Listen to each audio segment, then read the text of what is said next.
Ciao, sono Gabriele e queste sono le notizie della Regione Liguria. A Portofino dal 30 aprile al 3 maggio parte la stagione della vela con le regate di primavera, una tradizione per il borgo che vede competere scafi oltre i 50 piedi per le 4 giornate di mare e sport.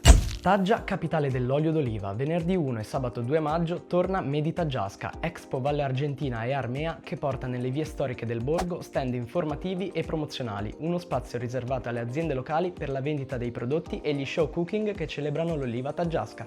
Una giornata all'insegna dello sport e della natura. Domenica 3 maggio torna il Valle Scrivia Bike Day, la manifestazione ciclistica non competitiva che attraverserà l'intera Valle Scrivia, dando ai cittadini e ai turisti un'occasione per vivere i paesaggi della valle e scoprire le eccellenze gastronomiche locali.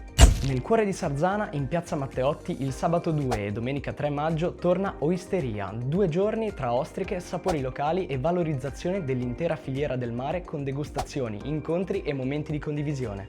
L'1 maggio il Borgo di Cervo ospita la 12ª edizione del Nuovamente Festival, un evento dedicato al benessere psicofisico, alla lentezza e all'ecosostenibilità con attività all'aria aperta, yoga, laboratori e condivisione focalizzati sull'ecosostenibilità e il relax. Rimanete aggiornati sui nostri canali social.